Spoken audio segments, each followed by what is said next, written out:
अंधारलेली वाट माझी मी प्रकाशित होताना पाहिली। तू लाविलास दिवा इथे क्रांतीची मशाल होताना पाहिली।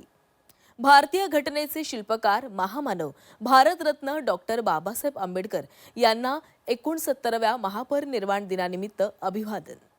भारतरत्न डॉक्टर बाबासाहेब आंबेडकर यांच्या 69व्या महापरिनिर्वाण दिनानिमित्त राज्यपालांसह मुख्यमंत्री फडणवीस चैत्यभूमीवर जाऊन महामानवाला अभिवादन करणार आहेत।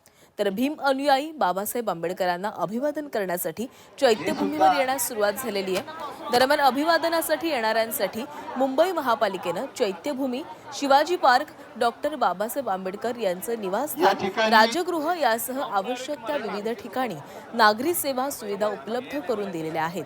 अनुयायांसाठी पाण्याची सुविधा, निवासी मंडप, धूळ प्रतिबंधक आच्छादन, प्रसाधनगृह, सुरक्षा व आरोग्यविषयक सेवा सुविधाही पुरवण्यात आल्यात।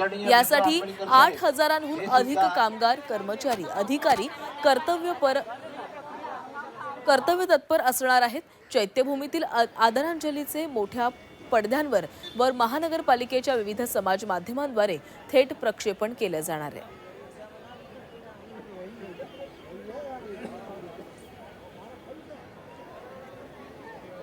आणि या संदर्भात अधिक बोलणार आहोत आमच्या प्रतिनिधी सीमा आढे आपल्यासोबत जोडल्या गेलेल्या। सीमा, आज महापरिनिर्वाण दिन आहे आणि त्यानिमित्त बाबासाहेबांना अभिवादन करण्यासाठी हजारो भीम अनुयायी मुंबईमध्ये येतात।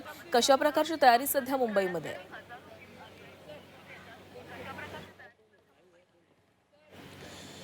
नक्कीच महापरिनिर्वाण दिनानिमित्त मागील 3 ते 4 दिवसांपासून आपल्याला दादर या परिसरामध्ये प्रचंड अनुयायींची गर्दी पाहायला मिळते आणि आज सकाळपासूनच खरं तर या संपूर्ण परिसरामध्ये लांबच लांब रांगा डॉक्टर बाबासाहेब आंबेडकर यांना अभिवादन करण्यासाठी लागलेल्या आहेत। जय्यत तयारी मुंबई महानगरपालिकेकडनं करण्यात आलेली आहे या चैत्यभूमी परिसरामध्ये, सोबतच बाहेर देखील, कारण मोठ्या संख्येनं अनुयायी या ठिकाणी दाखल होतात डॉक्टर बाबासाहेब आंबेडकर यांना अभिवादन करण्यासाठी। फक्त मुंबईतूनच नाही, राज्यभरातूनच नाही तर देशभरातून या ठिकाणी गर्दी जमते आणि त्या गर्दीला नियंत्रित करण्यासाठी आणि त्यांची गैरसोय होऊ नये यासाठी जय्यत तयारी जी आहे ती मुंबई महानगरपालिकेकडनं करण्यात आलेली आहे।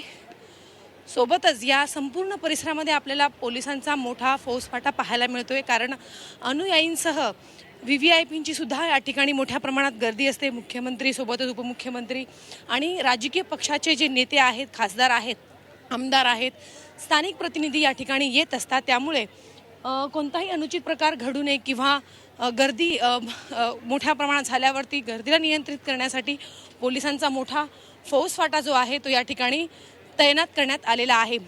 शासकीय कार्यक्रम देखील आज महापरिनिर्वाण दिनानिमित्त या ठिकाणी पार पडणार आहे।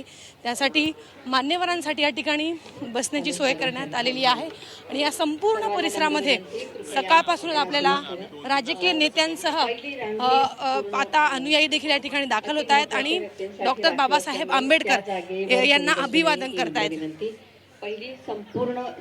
नक्कीच सीमा, तर आज हजारो अनुयायी बाबासाहेबांना अभिवादन करण्यासाठी या ठिकाणी येणार आहेत। धन्यवाद तुम्ही दिलेल्या माहितीसाठी।